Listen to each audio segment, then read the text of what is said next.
Well, it's been a while since I've uploaded anything on this channel. Before we talk about this fairly sensitive topic, here's my new setup.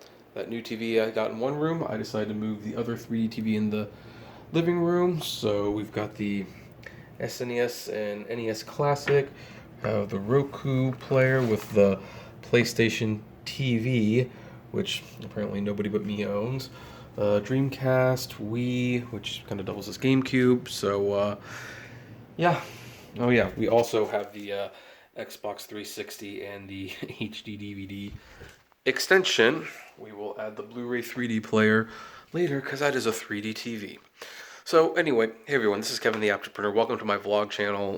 This channel I don't upload quite as often, and I probably won't be uploading too much because of the whole membership thing. I think most of my videos are going to go there, but I'm going to I really kind of wanted to share some thoughts on on what's been going on with YouTube.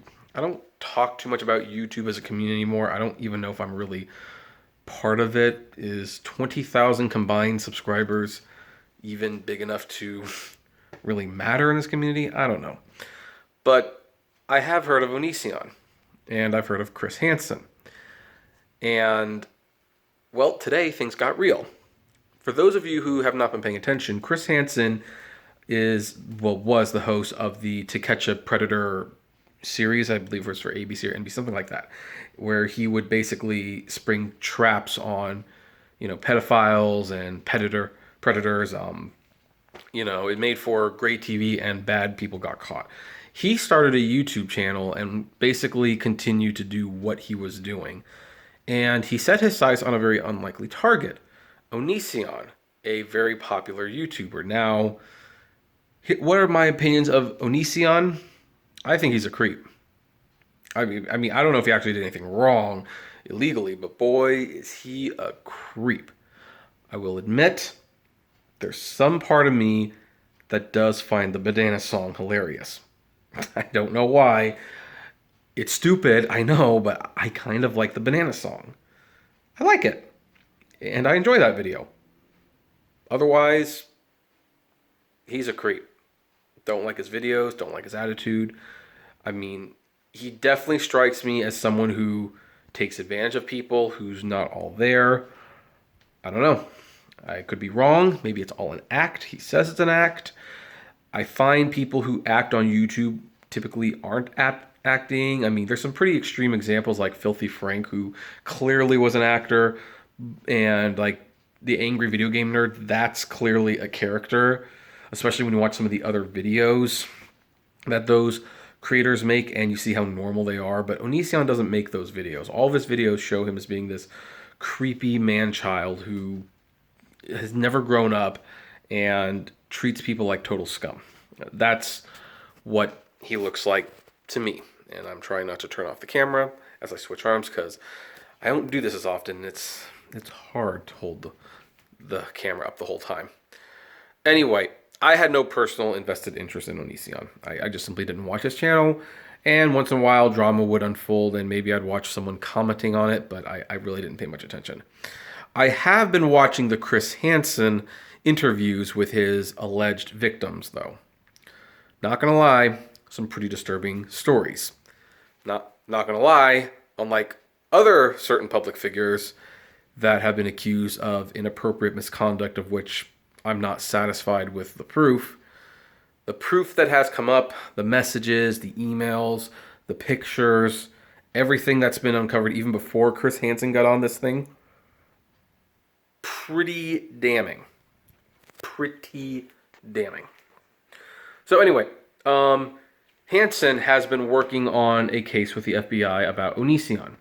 And Onision has pretty much been having like a huge meltdown on YouTube. I know he's lying about certain things. He shared a story about him and his dog. That's clearly not true. But as much as he's trying to get people to sign up for memberships because his monetization was turned off on YouTube and his Patreon was shut down. So he's in a world of hurt.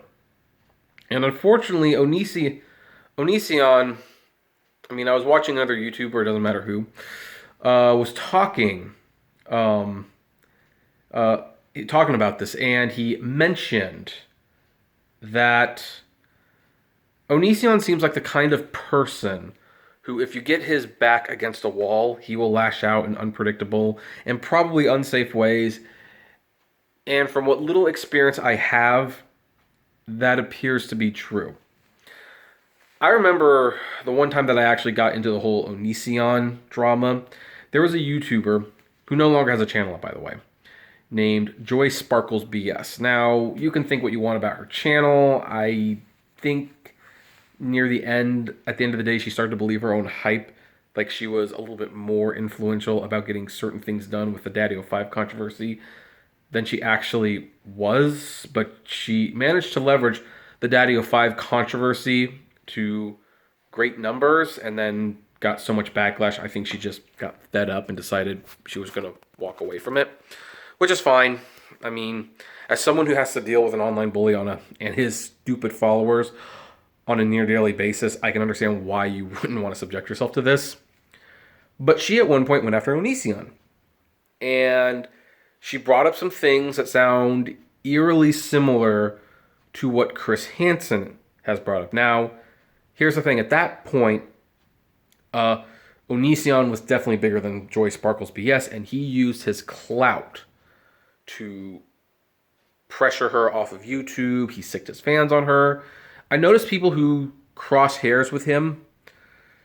If Onision makes a negative video about you and he tells his fans, go harass this person, they'll do it. They absolutely will do it. And so I have seen it firsthand. He has bullied people off YouTube, including Joy Sparkles BS, his first wife, Sky, I believe her name was. He just does this. So he becomes very irrational when the walls are closing in. Chris Hansen is closing in. There was an epic video today which really makes me wonder where this is all going to go, where Hansen actually has gone to his house with cameramen and Onision calls the cops. He calls the sheriff, I should say.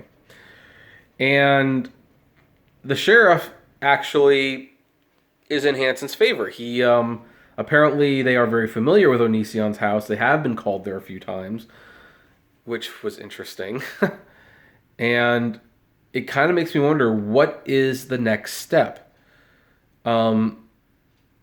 This person who was commenting on the whole situation was saying like, Greg, you need to stop. This is not going to end well for you. And I agree. It's not going to end well for Greg. It's not, even if he stops, it's not going to end well. I think we're too far along for him to get out of this at all. I mean, I guess he could flee the country in a sense. I don't know what he'd do. Again, his money has been cut off. I'm a little worried about him and his kids. I will admit. Well, maybe not him so much, but his husband and his kids, and this is not a stable man from what I can see. Maybe I'm wrong. I mean, I'm always open to being wrong, to talking to people who disagree with me. So I mean, I doubt he'll see this, but if he wants to talk, we can talk. But it's not, I don't think this is going to end well. And I kind of wonder what this means for YouTube if Chris Hansen actually gets the FBI involved to the point where Onision is arrested. How is YouTube going to respond? Because you know that YouTube's going to have a response to this. Because people will claim that YouTube is harboring unsafe people and that interaction is dangerous. I mean, what's the next step? Is there another adpocalypse? I just got memberships turned on. Do those go away? I don't know. I do know that when things like this become mainstream, YouTube tends to react poorly. Now, just to be clear, if Onision is doing what he's accused of, and there's a lot of evidence to support he has, whatever we have to deal with will be small potatoes compared to the overall good it will do to get him behind bars. I will say that. I'm just wondering where this ends. What's going to happen? It's strange to watch it unfold. And I'm kind of glad I'm not in the business of commenting on other people's lives for the most part. I don't really like to, but this one fascinates me especially. I don't know where it's going to lead. I don't know what his reaction is going to be. It's tense. Admittingly, if you want to watch this as entertainment, it's wildly entertaining. If you're not watching this as an entertainment, then this is particularly scary. I don't know. I guess we're gonna have to see what happens. But yeah, Chris Hansen was at Onisions today, and I think we're gonna come to a conclusion to the story relatively soon. And it's gonna be interesting to see what that conclusion is. In the meantime, what are your thoughts? I'd love to know. Comment below. Like, favorite, share, subscribe, and as always, flame responsibly. Have a good one.